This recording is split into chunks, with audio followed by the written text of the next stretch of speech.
andet fokus omkring tobaksrøg og omkring tobak.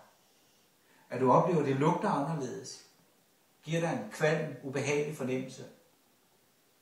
Og jeg er sikker på, at hvis du tænker tilbage på, hvordan det var, da du begyndte at ryge, så vil du godt kunne genkalde dig smagen, følelsen, kvalmen, hovedpinen, opkastningsfornemmelsen.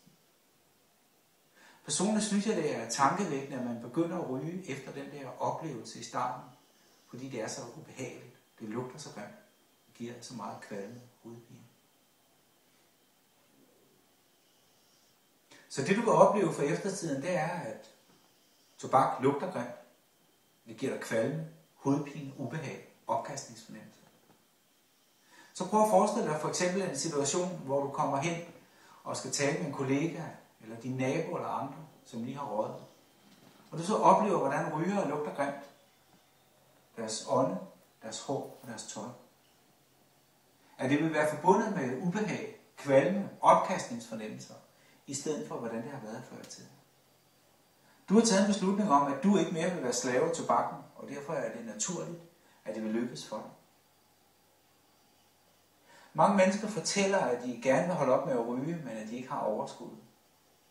Og når så folk endelig beslutter sig for, at nu skal det slutte, så opdager de, at det er meget nemmere, meget mere enkelt at holde, end man forestiller sig. Plus, at det giver en masse overskud, en masse energi. Du kommer til at sove bedre om natten. Du kommer til at opleve, at du har en anden, mere positiv, glad følelse i kroppen, når du vågner om morgenen. Netop fordi du har besluttet dig for, at lysten, trangen, vanerne, behovet osv. skal forsvinde.